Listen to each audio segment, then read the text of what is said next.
Well, welcome to the Empowered to Connect podcast, where we come together to discuss a healing-centered approach to engagement and well-being for ourselves, our families, and our communities. I'm JD Wilson, and I am your host. And today on the show, two of personally my favorite people on earth, Dee and Larissa Gregory, join us to talk about their journey over the last several years with their boys. And to get deeper into the story now, we kind of take their story from them. So I will just say their story involves losing a child. Their story involves learning and maximizing the time they had together as a family, caring for their, as they were calling their big boys, while their youngest was going through these medical challenges. And so just know, I would say on the front end, if you have journeyed through medical complexity with a child, family member, and that place is still raw for you, there's a lot of conversation about that in this episode. I would say helpful, beautiful, transformative conversation, but that is the subject matter today.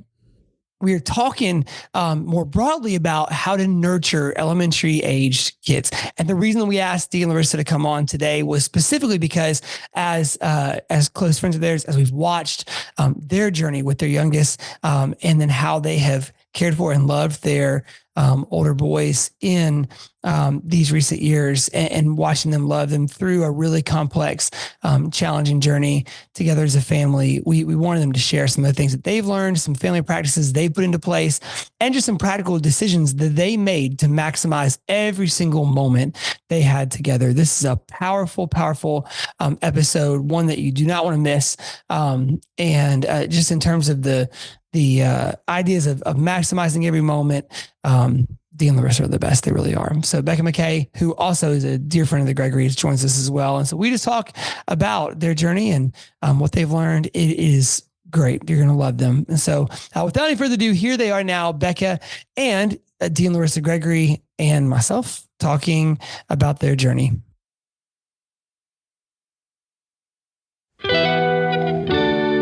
Okay, well, as I mentioned in our introduction, we do have Dee and Larissa Gregory, two of our great friends of the program. You've heard Larissa on the podcast before. And if you were at our Investing in Hope event with Nate Bargatze a couple months ago, you saw Dee's beautiful face on the screen talking about his work in schools and in the healthcare spaces. And so we'll touch on both those things.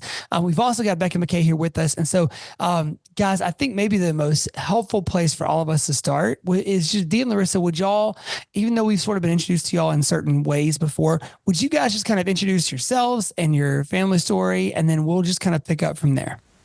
Yeah, we actually just pointed at each other who was going to go first. So I've been elected for our household. So Dee and I have been married for 14 years. We have 3 beautiful Black boys. They are 12, 10, and Houston would have been 5 coming up in March, but we lost him almost 2 years ago. And we've been natives of Memphis for almost 11 years. It's 11 years this month. 13, yeah. Yeah, since 2013.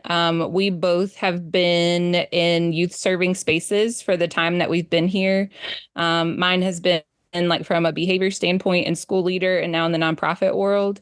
And Dee's has been through teaching and now in the nursing profession, and is currently in the psych nursing profession. And so, yeah, that's a little bit about us. We love to spend time as a family. We love to play games. We did something super crazy a year and a half ago. We sold all of our possessions and bought a big RV and lived at Jellystone in South Haven, Mississippi, and traveled. But yeah, people who don't know the beauty of Jellystone, will you just tell what Jellystone is for people who might not be familiar? Jellystone is like Yogi Bear when you pull in, and huge inflatable water slides. Like what was the ride called where kids like got on the back? It was the hay ride. The hay ride. Yeah. Ran every morning at 10 a.m. This is where we live. So Jellystone is literally better than Disney World. If you have an RV, or if you have a friend that has an RV, you cannot go wrong if you spend a few days at Jellystone. It's great. That was a commercial. But yeah. That's who we are. Okay.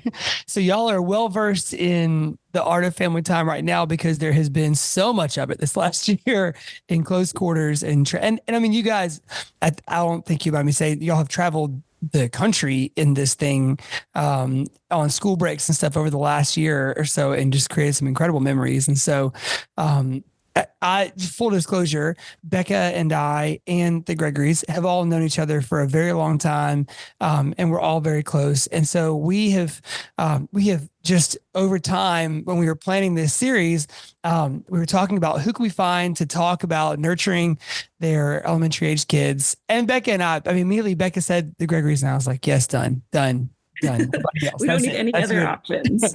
And so if it just sounds like we all really love each other, that's just what it is. And so having been friends for a while, I think what I would want you to know on the front end is just that I'm going to pause the podcast and we're going to edit that part out.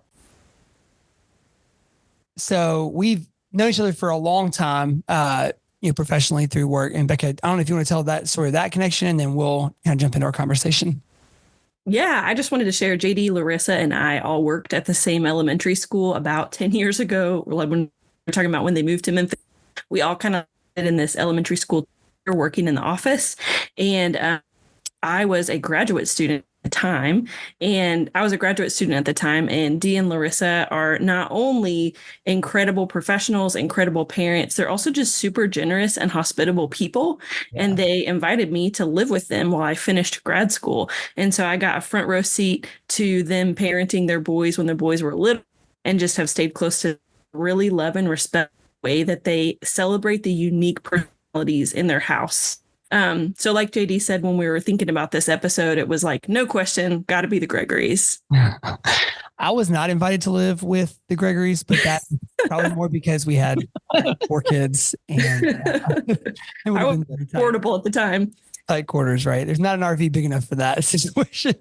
Okay. So Dee and Larissa, I think, you mentioned Houston in your story in the beginning. I wonder if we might kind of start there, if we can, in framing Houston's life. And I think in so many ways it shapes why we wanted to hear from how you nurture Jackson and Lennox. And hang on a second.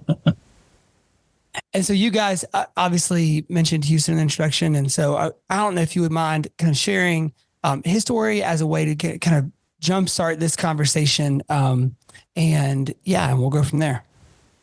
Yeah. And, of course we don't mind, you talking about our other 2 boys, Jackson and Lennox, but Houston. So we moved here for me to be, in MTR, and I was teaching, and toward the end of the 4-year commitment, I felt like I didn't want to teach anymore. And so, we agreed that I would go back to nursing school, for various reasons. And so, there was a lot of excitement.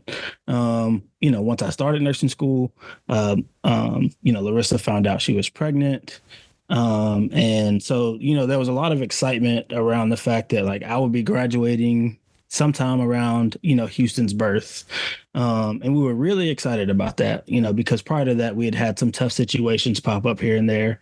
And so we were really looking forward to that. And so I was taking a pretty important test on the day that Houston was born, March 25th, 2019. And I knew that Larissa had a doctor's appointment.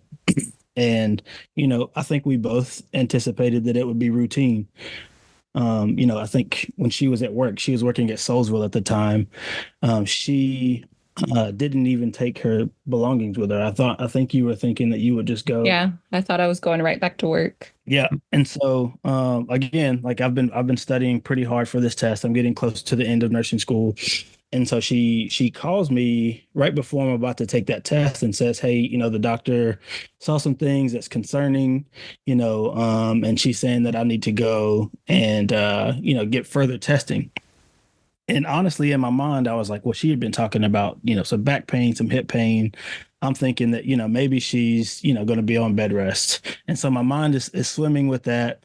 But I go and take my test. And when I come out, apparently she's already seen the specialist, and they said, hey, you need to go ahead and come over now. And so when I got there, she was sitting alone in a room, and the doctor comes in and he explains, that Houston has he's observed some brain deformities, and he's smaller and things of that nature. And he says, I highly recommend that he is born like now. And he had already booked, the OR at Methodist Germantown, and we were supposed to leave that meeting and go straight there, and she was going to have a C-section. And so, complete whirlwind. And I think that really defines, that season with him in a lot of ways, a complete whirlwind, because, you were just kind of knocked off of any wagon, if you will, that you felt like you were, safe and secure on. But he's born. Larissa, she does, moderately well. And then of course the next day we learn, more and more about Houston's deformities and, how that is going to potentially shape, his future. So yeah, do you want to pick up from there? Yeah, I will. So I think for me, JD and Becca, it was as we were leaving the specialist and on our way over to Methodist Germantown is when I knew that my life was changing. I didn't know how, but I knew that it was not only going to impact me, but it was going to impact our boys, and it was going to impact our marriage, and it was going to impact us as individuals. And I have a village of folks that I trust with my whole life.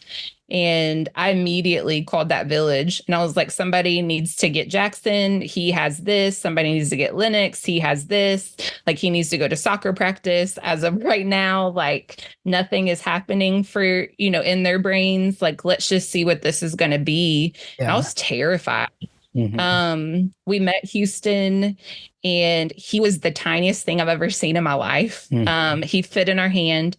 And from the moment that we saw him, it was confirmed for me that our life had changed. Yeah. Like, I knew that work was going to have to change. I knew that friendships were about to change. I knew that Jackson and Lennox's life was about to change once they found out.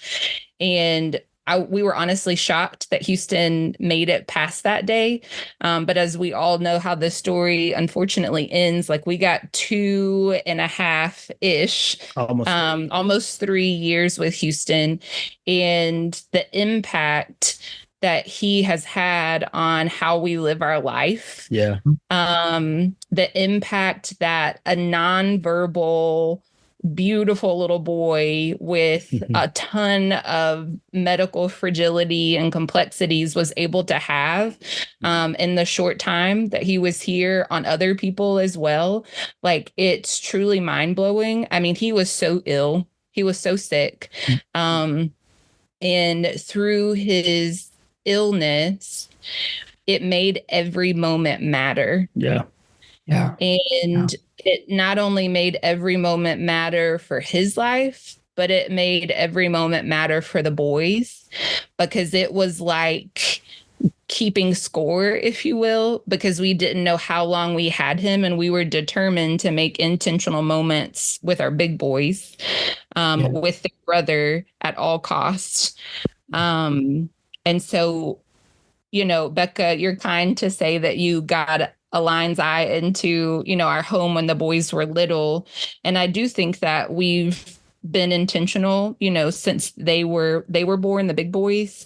But that intentionality became a mindful practice when we met Houston. I think what maybe Becca saw was just who we were. But right now is like successful floundering. There you go. Right. But like, who we are today is who we've chosen to be. Yeah. And a lot of that has come from Houston.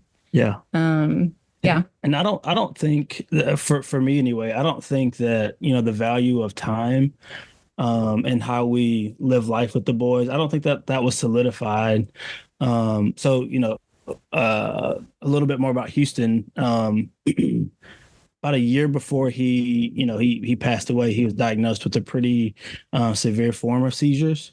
And that put us in the hospital for upwards of 70 plus days. And that was a brief stint that he spent in the pediatric ICU, where there was a doctor that basically said, Houston was at a point to where he was about to be intubated, which is, well, they put like a tube down your throat so that you can breathe mechanically with the machine. And the doctor told us, he said, if your son, given all of his, complexity, if he has to go, on the vent, he likely won't wake up. So I really need you guys to think about your quality of life. If he were to wake up. And when he shared that, it was a super sobering moment, because I thought, like, we've been in the hospital at this point for, I don't know, 40 something days. And it's been, what is it going to take to get Houston home? And now we may not even be able to bring him home to his brothers that, love and cherish him, and we cherish him. And so, as he was nearing, thankfully he made it through that. And as he was nearing the end of his stay, Larissa and I, we had several days in the hospital where we talked, and we said, once we get home, we are going to focus like the majority of our attention on what it looks like to create memories with all three of them. And so we did. We took trips. We took a lot of pictures. And I think there's no, I know there are books written on grief, but there's no manual for how to do it when it's unique to your family. Right. And so I think, having access to those pictures and those videos, those memories, when the boys do have hard moments with the boys, they have access to these photos where they're able to scroll back through and see their brother bouncing in a jumper and, doing something else that was silly. So I think, that Houston's life has drastically shaped how we, what we will say yes and no to as a family, what we will tolerate, and how we choose to spend our time for ourselves and with the boys. I mean, guys, this is all so insanely personal, and just number one, thanks for being willing just to share all of this. And number two, I think that we could take this into 70 different directions and have a whole series of like conversations about grief and kids and loss and all of that. I want to stick, if we can, in the nurturing direction. Do you guys remember, if there was it didn't have to be the first, but do you remember noticing a moment of the boys all really connecting and knowing we've got to zero in on this. We've got to zero in on this thing that's happening right now, or this is the reason we've got to do X, Y, or Z thing, because we see it starting to connect with them? I think for me,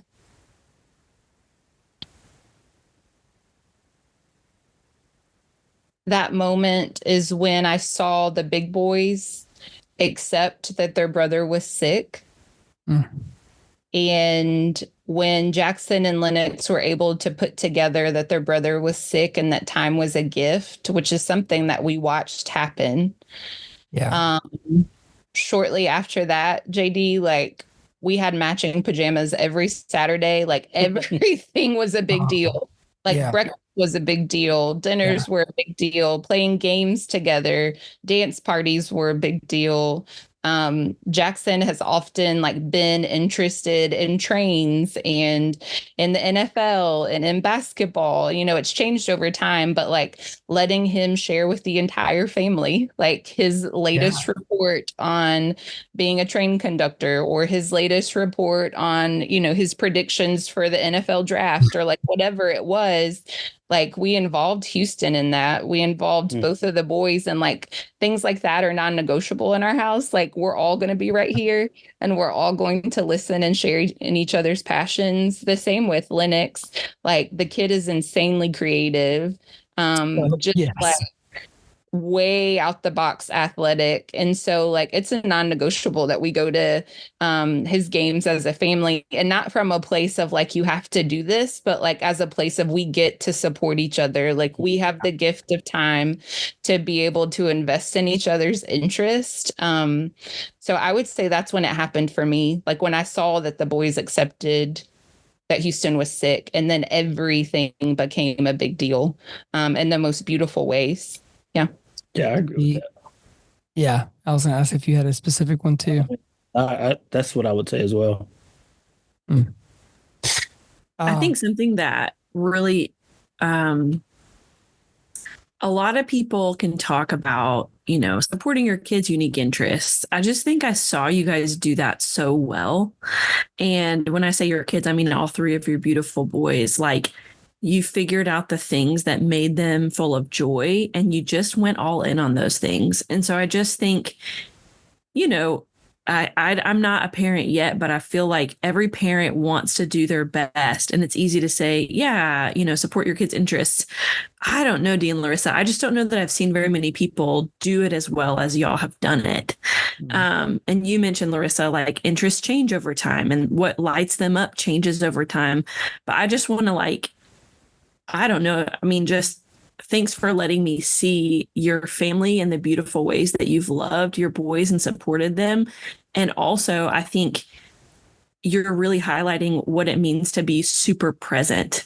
So I feel like that's when I'm listening to you guys tell your story, I'm reminded just of how important it is to just zero in and be locked in and be present for those, whether it's a walk outside, whether it's the Christmas PJs, like you said, Larissa, whether it's a Saturday PJs, like whatever the moment is, whether it's the weekly pizza night, finding those rhythms and those routines.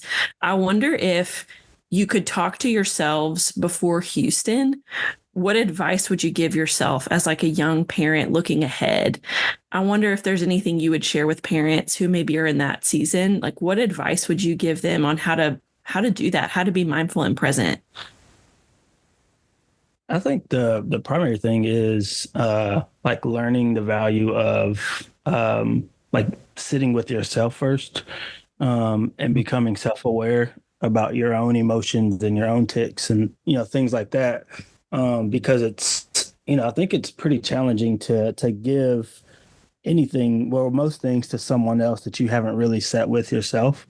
And so I think that's a big part of it, is being able to sit with yourself and, you know, consider, you know, like I said, what makes you tick, what's important to you and what things you value, so that when you begin to see how those things make you feel, and you hear your kids talking about those things, you see this pattern of what makes them excited as well. And so, you know, if you know that it makes you feel excited about, you know, the things that make you tick, then, you know, it's a good chance that it also makes them tick as well. And I think too, I think what I would tell my younger self, if I'm starting a family now, is learning the value of saying no to like so many outside things. You know, no offense to anybody that's involved in any of this right here, but as Larissa and I have reflected, you know, we spent so much time giving of ourselves to others. And I know that sounds counter whatever. But, you know, you give and you give and you give, and you start to, you step back and you realize that, you know, you haven't given to yourself and you haven't given to your kids. And so if I'm going to be one that's promoting what you guys are, you know, wanting to share on this podcast, like, I have to, like, I have to live that out myself too. Yeah, oh, go ahead, JD. No, I just said, geez, Louise. I mean, that's a word. Yeah. Go ahead, Larissa. I think if I was talking to my younger self, I would say slow down and declutter your life. And I think that kind of goes in line with what you were just saying, babe. But I was so busy with things that were good things, with things that were just things. I would say yes to just about anything. And just to be helpful or supportive, or like just for the sake of saying yes, knowing on the inside that I truly wanted to say no. But I think slowing down has given us the opportunity to really see our boys and to not just see them, but to hear them. And as we've been able to sit with them and slow down and hear them, like, we know what they like. We know what they don't like. We have their ear to where, like, we also know who they like and who they don't like. And something in this last little season of life that we've been watching unfold is like them sitting us down and like bringing things to us that either they're excited about or they're struggling with. I'll give you an example. Jackson found this senior bowl that he wanted to go to, like super committed to it. He's super interested in the NFL right now, wants to be like or somewhere in between. And the Senior Bowl is a collection of all the all-star college players from college football, kind of showcasing their skills in Mobile, Alabama, right? Yeah. So like NFL scouts are there, NFL coaches are there. This year, like Bo Nix and Michael Penix. Don't get too excited, JD. All those folks were there, and he brought it to us, and he was like, "This is something I'm really interested in. Can we go?" And like the knee-jerk reaction and like those big asks, right, is like, absolutely not. Groceries are ridiculous, and this is this, and that's that, and like that sounds great. Maybe next year. But I think one of the things that we've learned is like next year might not be a thing. Yeah. And not from like the Senior Bowl not happening, but like from life, or like something may pop up that's traumatic, or that just the schedule doesn't work out, or, whatever it is. And so like in those moments, like prioritizing the yes and figuring it out. And as we sat there at the Senior Bowl, we looked out and had dope tickets. But as we sat there, like straight joy over Jackson's face. Like just immense joy. And like in that moment, he didn't have to say a word. Like he felt seen and he felt understood, and he could hear NFL scouts and NFL coaches like from an ear's length. And like that matters. And the same is to be said on the other side. Like if he's struggling in a class, if he is having an issue with a friendship, like it's the same thing. And I think that comes from Dee and I, and we don't do it perfect. Let that not be said or held in this space. We're learning too. But as we like slow down ourselves, we're able to like see and hear those things from our kids. And I want teenagers that tell me all the tea. Like I want to be in the middle of everything they're thinking, they're feeling, their hopes, their joys. And I think that starts with this stage of development for sure. You guys set the foundation for that too. Like you've just built and earned the trust that is needed for that kind of relationship. And it's something that you have to work for. Like it doesn't happen on accident. Everybody wants that like positive relationship with their teen or young adult, but they don't always know how much work you have to put in now at this age to earn the right to speak into their life and to give them advice and to, those types of things. I think you guys have just done a great job of that. I feel like what I'm hearing you guys talk about just so much and so clearly is when you say no, that gives you the space to say yes to the right things. Versus when you say yes to everything, you're just overloaded and overwhelmed. That's exactly right. We wrote a family creed, and I wish I A, had memorized it, or B, had it in front of me, because neither one of those two things are true right now. But the premise of it is that like we will say a resounding no to things that create chaos, so that we can say a resounding yes to intentional moments that matter in our family. And so like as we make decisions, whether it's like big or small, whether it's, hey, mom, can we go to the basketball game? And I'm thinking like, dang, I have something to do at work and Dee's studying.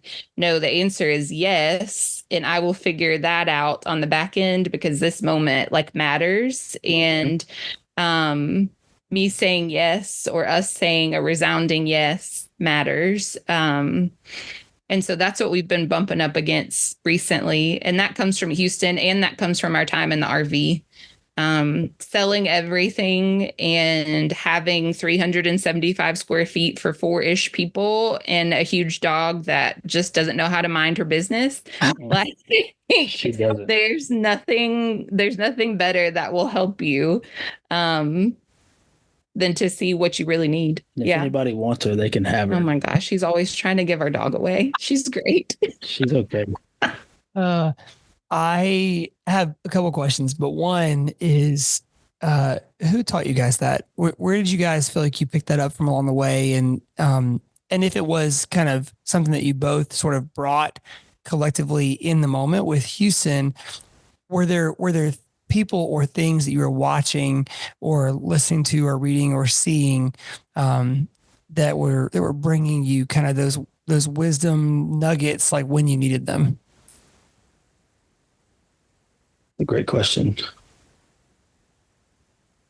I think, well, I'm still thinking. So yeah, I think it's twofold. One, like, where's the handbook? Because I need it.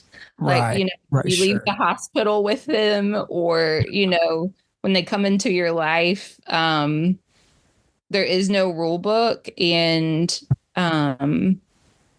a lot of us, the way that we're choosing to try again and raise our children is different than maybe how we were raised. Not to say like how we came up was right or wrong, but sometimes you just choose different. And so choosing different means you have to explore and figure out what's right for you and right for your family.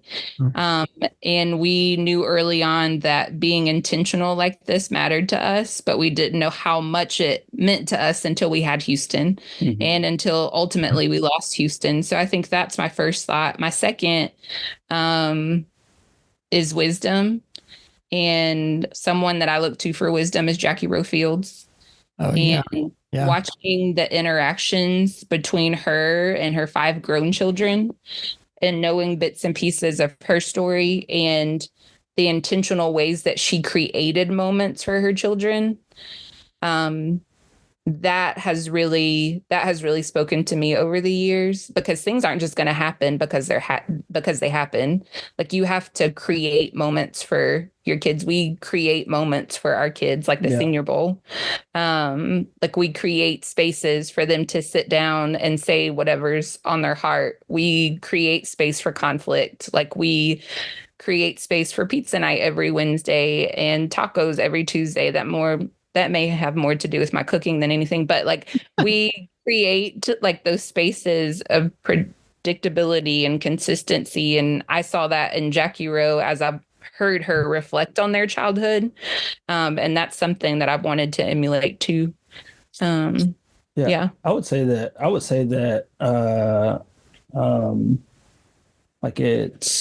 I think Houston, the experience with Houston. Well, I think there was some statistic that we read that in families with kids with medical complexities, there's some, crazy statistic that there's a high number of marriages that end as a result of, two parents trying to grieve together, or even, while the kid is alive, working through all of the stresses of that.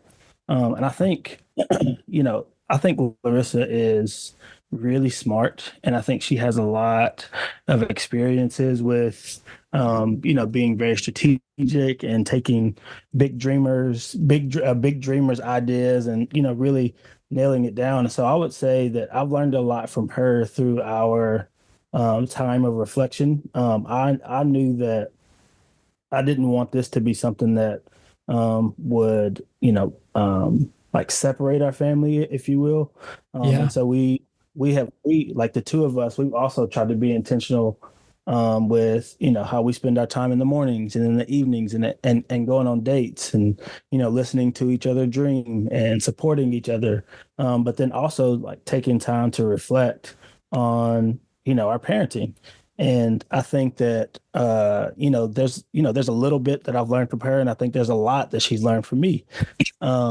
Just because. Wish you could see his face right now. I'm very wise, Yeah. No, but seriously, I do think True. that the time that we've been able to reflect, and because I think in those times I've been able to see, um, like like Larissa's natural ability to like love and nurture, which she's really good at celebrating our kids, seeing their uniqueness and celebrating them uniquely. And like she's just known as the one that will always make it happen. The boys know that mom's always going to make it happen. So, as we like sit and reflect on these things, when she comes to me and she says, "Hey, maybe we should consider this, maybe we should do that," I'm like, "Oh, like I know that you've put thought to it. I know that this is going to be something that is going to, make our boys feel special, and I know that we're going to have a lot of fun doing it. Let's figure out how to make it happen." And I think that there's some things, like I said, I think there's a lot of things that she learned from me, but we don't have enough time for her to list all of those things. Gregory, the credit. We'll list them in the show notes later. Yeah. Separate podcast. It's going to be that'll be a long one. It'll be a long one. One thing that I would love to know, obviously moments to share, moments to present in front of the family. A lot of those are easy yeses, right? Or non-negotiable, like zero financial cost decisions, right? Like you can't go to the Senior Bowl every day, right? So how do you guys, knowing the weight and the gravity that you put on, experiences and memories together and giving yeses when you can, how do you guys filter the bigger requests? Like it sounds like one of those filters is saying yes when you can and no when you have to, but is there more to it? Have y'all had more discussions on how to sift through some of those bigger requests?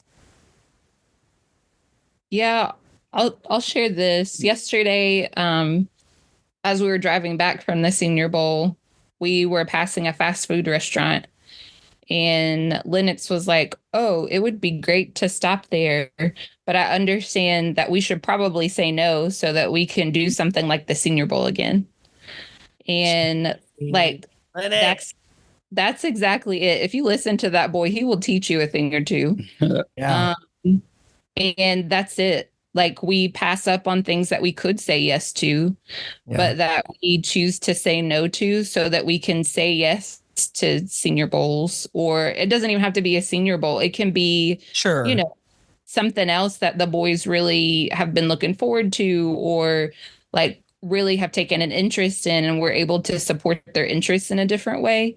But not only like financially, but time. Like we have made a conscious choice to treat our time differently. Like prior to Houston, we were consumed by work and school. Yeah. We were consumed by being a part of all the things. Right. And like I can now say yes to myself and to the boys to drop them off every morning and pick them up every day. And that has not come without sacrifice. But I had to choose what to say yes to and what to say no to. And I want to hear about their day. I want to see how they're going into the day so I can email their teacher and say, "Hey, Lennox seemed a little sad this morning when he was getting out of the car," like those types of things. So it's changed our thinking. Yeah. And yesterday when Lennox said that about fast food, it's not that we couldn't stop. It's that we won't stop because we pack snacks and we pack things for lunch. And like I look forward to being able to say yes again soon because of those choices. Yeah, I guess it's inviting them in to share that language with us. As we are processing how as Larissa and I are processing how we want to spend money and our time, we invite them in and we share that same language with them, because that's the language that he shared yesterday is from conversations that we've had prior. And so that they themselves can not only know that in word, but they've also now seen it in action because, we try to do fun things. And I think that's the nurturing part, right? Nature versus nurture. Bend. And what we're choosing to do with the boys is not our natural bend. Like, let's be clear. It would be much easier just to like mind our own business in different spaces in the house and call it a day. Which we do sometimes. Which we do. Yeah, we absolutely do that. But like our choice is we want to be in each other's spaces and we want to spend time, and we want the boys to learn what Dee and I are just figuring out kind of at a way younger age, so they are not faced with the same barriers and challenges that, you know, we had in our teens or into adulthood. And so like nurturing actions comes with like transparently sharing your conversations and your thought process. Mm-hmm. And I think in return, the boys are giving that to us as well. And that's when it becomes a conversation. And yeah. Really good. Like this is just Becca hype up the Gregory's episode because I just want to share with the world how amazing you guys are. But also just hearing you talk about the Senior Bowl, for example, like there was a time not too long ago where that would have been a no because you had to be close to the hospital or because it would have been too far of a trip. And so I also just think you guys have walked through different seasons of like what the are and what the no's are. And you started, like you said, Larissa, being really transparent with the boys about that, which I think just built trust with them. Like trust your yes, trust your no, because as a family have walked through, hey, in this season, this is what we can do. And this is what is right and good for us. And then in this season, this is what we can do, which I think, I don't know. I just feel like you can get stuck in this is the right way, this is the wrong way. And I think y'all are teaching me how to view things season by season. Like in different seasons, you're going to have different opportunities as a family. Yeah, I think that's real. And you know, for a season, like matching pajamas was like the best that we had. Yeah. Movies, staying up late, dance parties, that type of thing, because we couldn't leave the house. Yeah, fires in the backyard, like telling stories, blasting music. Mm-hmm. Like those were our options, because it not only was COVID, but we were living a COVID lifestyle before it was a thing because he was so medically fragile. Yeah. And like that changes how you see things. So yeah, I would agree with that, Becca, for sure. Guys, as we kind of wrap up here, I think one thing I would love to know is just y'all's words of wisdom or any other advice that you'd have to a family who might be on their own medically complex journey right now with one or multiple of their own kids. Like what advice do you give to somebody who's right in the thick of it right now?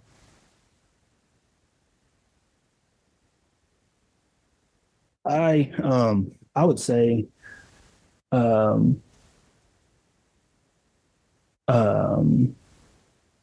that, you know, I just got this tattoo of this tree with roots on my arms, and it's a reminder for me to be constantly grounded and rooted in the things that matter. And you know, there's if your child is sick, you know, life doesn't stop. You know, bills come, responsibilities, people still want you to do like things don't stop. And so it can be really easy to kind of live in this like frazzled state. But I would almost challenge, if I could go back and challenge myself, or I would challenge people to just, you know, like be grounded and rooted in what really matters. You know, obviously your marriage, if you're married, that matters. You know, your sick child, he or she matters. Your other children, if you have other children, those things matter. You know, whatever you're doing to, you know, make sure that your bills are paid, those things matter. And so if you can get to a space where you can, you know, be grounded and rooted in what really matters, that's not going to make things easier per se, but it will put you in a position where you can focus your energy on what matters. Like, you know, your marriage won't suffer and your relationship with your other children won't suffer as much, because naturally it will, because of, you know, the nature of taking care of a sick child. But just to be grounded and rooted in what really matters and saying no to all the other crap that doesn't. Yeah. If I can add just something small on the backside of that, the tattoo right above that tattoo that Dee has is the symbol for enjoying the passage of time. Mm. And as a medically complex family, like, you don't know how much time you have. You don't know what's coming on the other side of a test result, or what the hospice journey will look like, or whatever your circumstances are. And so finding joy in the small things, and creating, they're not just going to happen, but like creating small things to enjoy, even while being in the throes. And there's certain things that only medically complex families can understand. And I will say to any that are listening right now, like, you are going to make it. I know it feels like you're not going to. I know it feels impossible, because I have felt the impossible feelings. And I still do, but you are going to make it. And please just take time to enjoy the passage of time, whatever that needs to look like and sound like for you. Guys, we love y'all. This has been really, really great. Thanks for sharing and for giving your time, and just for the way that you've loved your voice for us. Thank y'all. Thank you, Becca, for saying such nice things about us. And just make sure everybody stays tuned for the follow-up where I share 100 ways Gregory taught Larissa things. Yeah. That's the headline. There it is. All the hype and all the shout outs are true, genuine.